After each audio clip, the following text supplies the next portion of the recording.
Live here on GHOne TV, you're welcome to the final News Tonight bulletin for the year 2025 with me, Natalie, for a look at our top stories. Coming up, General Secretary of the governing NDC, Fifi Fiavi-Kwete, dismisses calls for a third-term bid for President Mahama, describing those making the push for it as mere sycophants.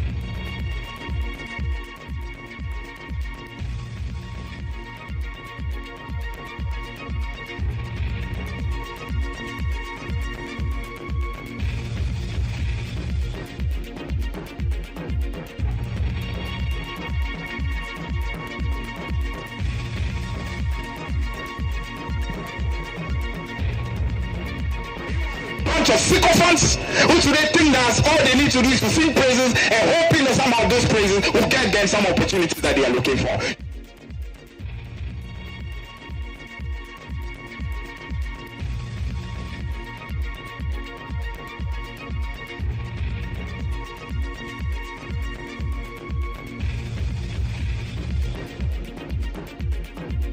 Also coming up, police arrest prime suspect in brazen 7.5 million cedi daylight robbery at Adabraka, a year after armed men attacked a jewelry shop and made away with cash proceeds from a gold transaction. Suspect Salim Mohammed, also known as Fawata, was arrested on 20th November 2025 at a hospital in Ashaman where he has sought medical attention. Also in the bulletin, presidential on interfaith and ecumenical relations appeals to pastors to be measured in delivering prophecies during 31st night service, stressing messages that inspire hope, not only doom prophecies. Is that in as much as the prophecies come to them, and we know that they do see, they must also be concerned about the impact it will have on the people.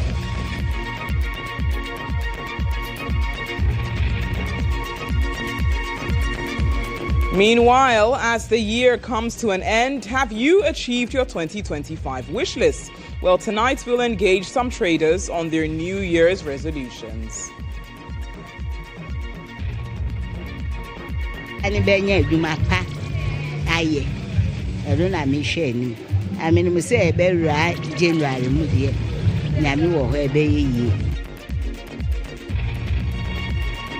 And ahead in sports, former Ghana captain Andre Ayew joins Dutch side NAC Breda after months without active club football.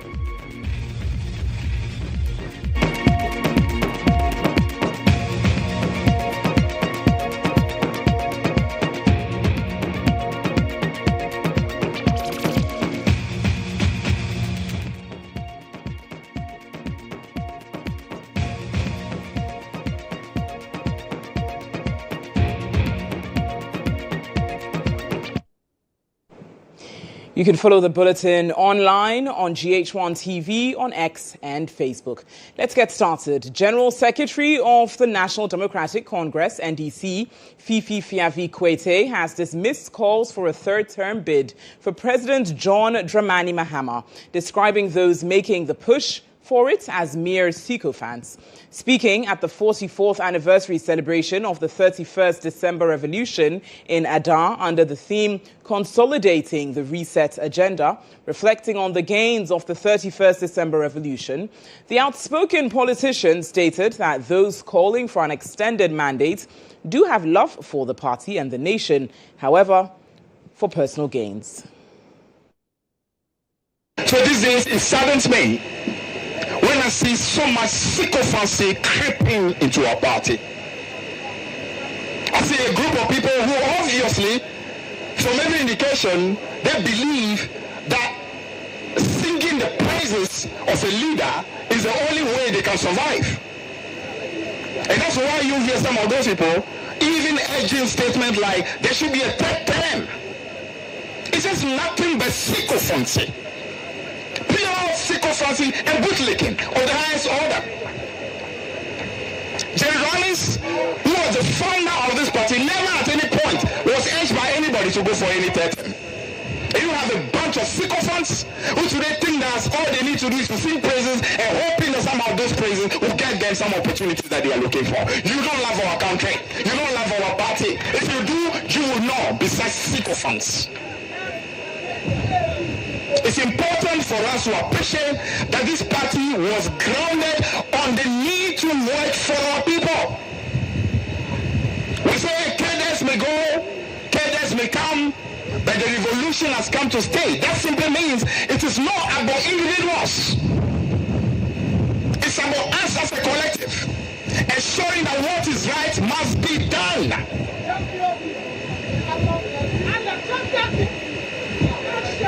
So it's important for us to always place this party and this country always at the top. GHOne came, serve us to the best of his ability. He's gone. Prof. Mills, best of his ability, he's gone. John Mahama is serving to the best of his ability. Bless him, he's doing wonderful. But even he is Vice President Professor Nana Jane Opoku-Agyeman has called on members of the National Democratic Congress to remain focused on national developments to avoid distractions that could derail the party's agenda. She made the call at the 44th anniversary commemoration of the 31st December Revolution, where she emphasized the need for unity and collective responsibility as the party works toward building the nation. You know what? New Year begins tomorrow, doesn't it? How are we entering this new year? I'm not going to ask about resolutions, but we all know that we hope for a better year. A better year doesn't announce itself because it's going to be a better year. We can make it a better year, and I know that we will. Or we don't plan to do that. Yes, thank you very much. And going forward, let us all be mindful. We have an agenda to prosecute. We have a country to build. And everybody is part of it. And I've said again and again, regardless where we are, regardless the roles we play, everybody has a role to play. Away from that, after months of quiet intelligence work, the Ghana Police Service has struck a major blow against organized violent crime, arresting a key suspect behind the daring 7.5 million cedi daylight gold robbery at Adabraka, an attack that shocked the nation and left a trail of fear in a busy commercial enclave. The suspect, identified as Salim Mohammed, also known as Fariwata, was arrested at a hospital in Ashaman following months of intelligence-led investigations. The Ghana Police Service has arrested a prime suspect in connection with the brazen 7.5 million cedis daylight robbery at Adabraka, where armed men attacked a jewelry shop and intercepted cash proceeds from the gold transaction. The suspect, identified as Salim Mohammed, also known as Fariwata, was arrested on November 20, 2025 at a hospital in Ashaman following months of intelligence-led investigations. Suspect Salim Mohammed, also known as Fawata, was arrested on 20th November 2025 at a hospital in Ashaman where he has sought medical attention. Preliminary investigations revealed that the suspect and his accomplices, armed with AK-47 assault rifles, intercepted the victim's vehicle, fired multiple shots to disperse onlookers, and injured the driver before fleeing with the cash. Efforts are, however, underway to arrest the remaining accomplices and recover the stolen money. Investigations are ongoing to arrest the remaining accomplices and recover the stolen money, as police reaffirm their commitment to tracking and dismantling organized robbery networks across the country. From funeral grounds to residential homes and busy streets, organized criminal syndicates had turned parts of Accra and Tema into hunting grounds until intelligence-led police operations began closing in. The suspects were picked up during coordinated intelligence-driven operations in Ashaman, Kaswa, and surrounding areas between December 24 and 26, 2025. According to him, he entered there on Saturday, 7th 27th of December 2025. And he stayed there on top of the ceiling from that Saturday up to yesterday in the morning. And the owners of the stores went to the shop and found that their ceilings have been broken into and monies and other things stolen from their stores. A typical one is a Ferris Bureau operator who had burglar proof on top of the ceiling. But this man managed to cut and penetrate through to enter into the store and manage to take some monies away. So when they came yesterday in the morning, they found that their ceiling was broken. And upon a search, they found the suspect named Ibrahim Mutawakil on top of their ceiling. They called police and he was arrested. We're still live here on News Tonight on GHOne TV. Let's stay on security-related issues. Executive Secretary of the National Commission on Small Arms and Light Weapons, Dr. Adam Bonar, says his office intends to utilize the informant regime to fish out persons who fail to legalize or surrender their weapons after the amnesty period elapses. Speaking in an exclusive interview with GHOne News' Nana Yao Asari on clamping down on illicit arms in the country, Dr. Bonar stated that informants who will provide credible leads for arrests will be rewarded, urging the public to support the initiative. A lot of people who have firearms in this country. So much information. Yesterday I received more than 12 calls about people who want to take advantage of this informant regime. So A knows B has a weapon. A knows B's weapon is not registered. B knows his weapon is not registered, but he's recalcitrant. He doesn't want to surrender his weapon. He comes, he won't bring the weapon. A will come and report to us after the amnesty period because A would have already reported to us that B has a weapon.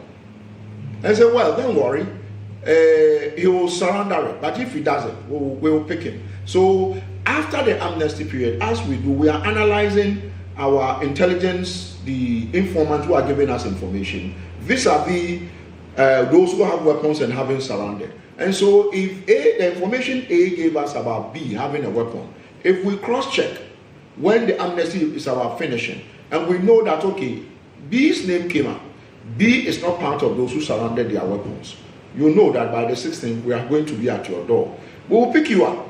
And once we arrest you, A will be given a handsome reward. Let's turn away from security issues to faith-based issues ahead of the annual 31st night worship service later this evening. Presidential Envoy for Interfaith and Ecumenical Relations, Elvis Afriye Ankara, has appealed to prophets to be measured in their prophetic deliverances when they mount the pulpit. Speaking in an interview with GHOne TV at the presidency, Mr. Afriye Ankara noted that some of those prophecies creates fear and panic and urged church leaders to exercise restraint in pronouncements that could cause tension in the country. All we are appealing is that in as much as the prophecies come to them, and we know that they do see, they must also be concerned about the impact it will have on the people. So sometimes when consistently all the prophecies are negative, it creates a certain atmosphere. So we're appealing to them that apart from the things that they will see, I take it as my personal crusade, the prophetic office is very powerful. It's two-dimensional or whatever dimensional.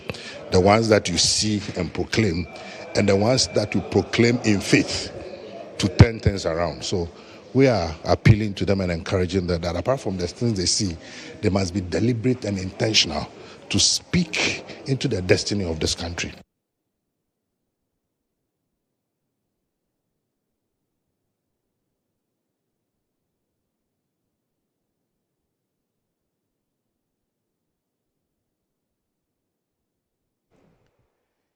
Meanwhile, Elvis Afriye Ankara says prophetic messages must strike a balance, stressing that alongside warnings, prophets should also emphasize positive declarations that inspire hope and reinforce the ongoing change in the country.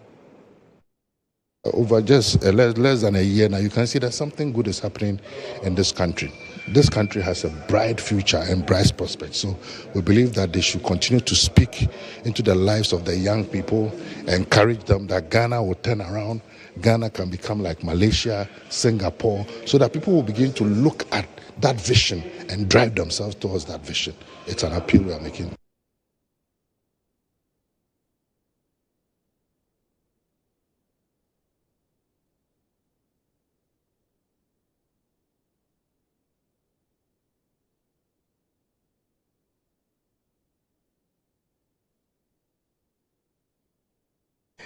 It's still live here on News Tonight. Now, as the year 2025 comes to a close tonight, we're sure you had set your goals for this year, and you've done so for the year 2026. But did you achieve them in 2025, and what are you hoping for in the coming year? GHOne News spoke with some market women, and here's what they had to share.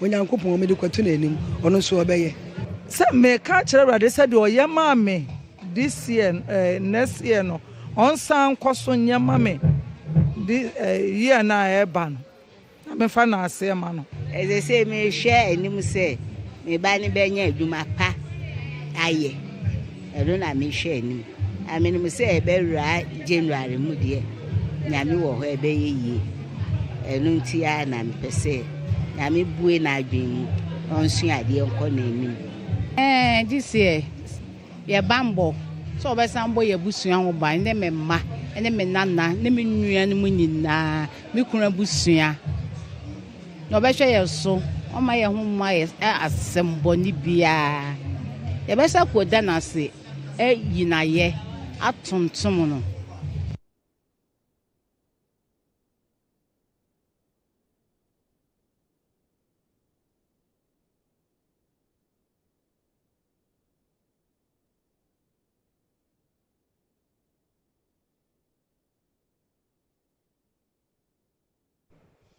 Now, as the year draws to a close and the new year approaches, children in Kaswa Millennium City were treated to a moment of joy and celebration. Philanthropist Dr. Joseph Yeboah turned the festive period into a time of bonding, spreading happiness through gifts and interactions with children and families, reinforcing the values of love, generosity, and unity.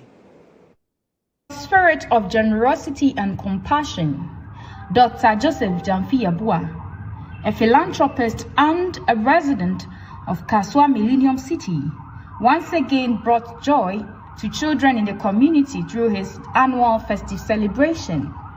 Motivated by his own childhood experiences, the initiative is aimed at ensuring that every child has a reason to celebrate during the season of love and giving. The atmosphere was filled with laughter, music, and excitement as children and parents came together for a memorable celebration, featuring games, food, and distribution of gifts as the main highlights. But we really want to expand and then start taking care of the needy and taking care of the elderly who sometimes in their families they are neglected or rejected. They are not even given any home, safe place to rest. We are looking forward into the future, creating a home that will house all the elderly, male and female, and which will have health facilities and security and nutritional centers and a whole lot. Over the years, the annual celebration has become a symbol of hope and unity in Kaswa Millennium City, serving as a reminder that the true essence of the festive season is found in sharing love and spreading joy.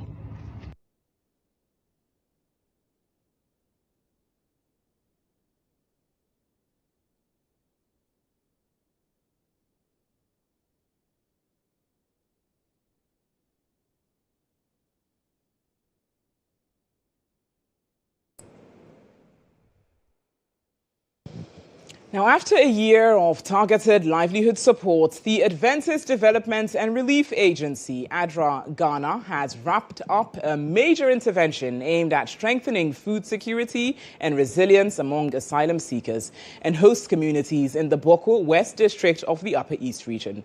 The support focused on climate-smart agriculture, including the production of vegetables, grains, aquaculture, livestock rearing, vocational training, and skills development. The 12-month program, dubbed Livelihood Enhancement and Agricultural Development for Sustainability, was designed to improve access to food and nutrition while building long-term resilience among vulnerable asylum seekers and host communities. The project forms part of a broader initiative to enhance food security, nutrition, and resilience in the Upper East region and was implemented with funding from the French government through the World Food Programme. The intervention targeted asylum seekers and residents of 5 host communities of Tarikom, Sapeliga, Tili, Widnaba, and Timonde, benefiting 245 households, representing about 2,254 individuals. The project deliberately prioritized asylum seekers who received 80% of the support, while 20% went to host communities to promote social cohesion. The intention is that right from the beginning, we have integrated the sustainability and exit strategy into the implementation of the project, and that assures us that they are going to continue, to support the intervention, so that the gains that we have made will continue to live with the beneficiaries. We would have wished to continue to work with and even to scale up, but resources are always limited, and so we only hoping that based on the successes that we have chalked, we can engage with other partners, other donors or individuals who are willing in supporting these vulnerable individuals. A representative of the Boko West District Chief Executive, Said Abbas, commended ADRA Ghana and its partners and pledged the Assembly's readiness for further collaborations to improve the welfare of asylum seekers. Because there's more to be done. There's more to be done. This is not the end of it. We still have a lot of support that needs to be given to the refugees, and we hope that the BFP will still reconsider and see how they can support ADRA to still come. For beneficiaries, the impact has been life-changing. Ramatu Abubakar benefited from small ruminants and said the ADRA intervention has improved her livelihood and given her peace of mind in Ghana, and appealed for permanent infrastructure. Another beneficiary, Sule Mahama, who is visually impaired, says fertilizer support from the project enabled him to farm enough food to support his family. As the LEADS project comes to a close, stakeholders are therefore calling for sustained partnerships to consolidate the gains and ensure long-term dignity, self-reliance, and peaceful coexistence for asylum seekers and host communities in the Upper East region. So live here on News Tonight, we bring you business next.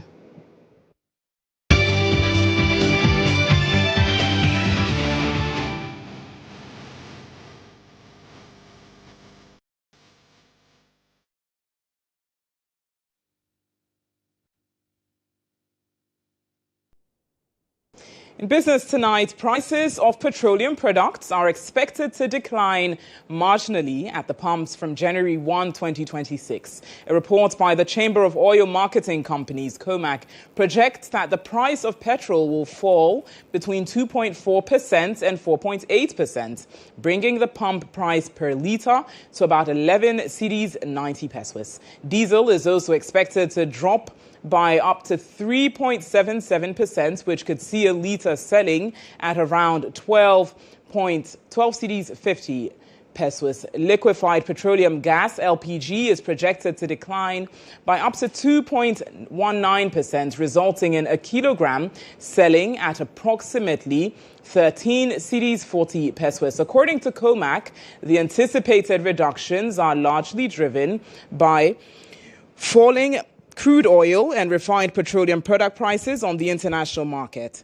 The cedi's recent appreciation against the US dollar by over 3% over the past 3 weeks has also contributed to the expected price adjustments.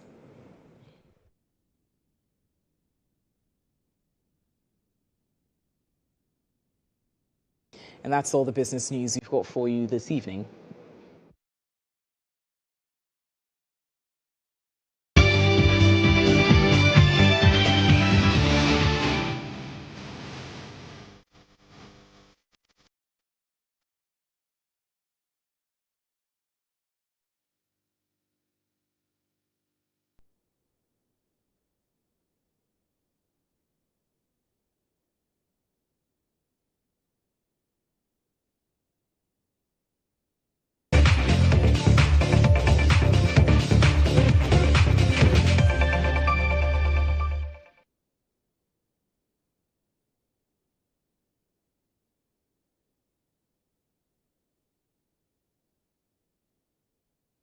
In sports tonight, Ghana international Andre Ayew has returned to top-flight European football after completing a short-term move to Dutch Eredivisie side NAC Breda as the club intensifies efforts to avoid relegation this season. The 36-year-old's deal will run until the end of the current campaign, with NAC retaining the option to extend the contract for an additional season. His arrival comes as the club battles to preserve its Eredivisie status in the second half of the season.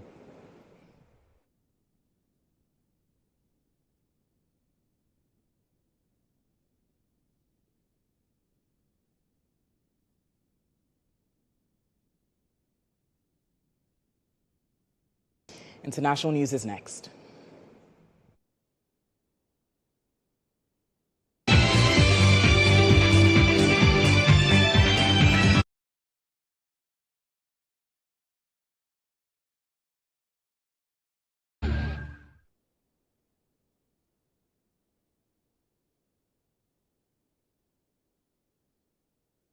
Ivory Coast has signed a $487 million health agreement with the United States to strengthen its health system and boost its capacity to respond to disease. The 5-year deal focuses on improving disease surveillance and expanding services to fight HIV/AIDS, malaria, and tuberculosis.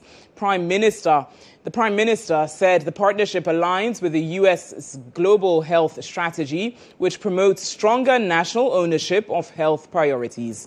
Part of the funding will support epidemic preparedness by integrating U.S.-backed programs into Ivory Coast's national health system. U.S. Ambassador Jessica Davis described the agreement as a long-term partnership. Meanwhile, Health Minister Pierre Demba said it marks a shift toward greater national control of health funding. The deal is expected to significantly strengthen healthcare delivery and disease response nationwide.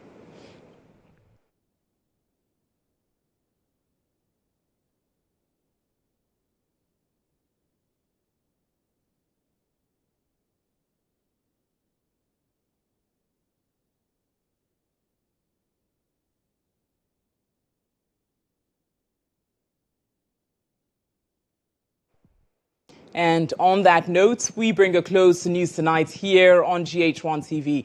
As always, lots more news is available on our website, starfm.com.gh. We say thank you for watching News Tonight on GHOne TV throughout the year 2025. And from Natalie Fort, the producer, Abdul Hanan Adam, and the entire technical team, thank you and have a successful 2026.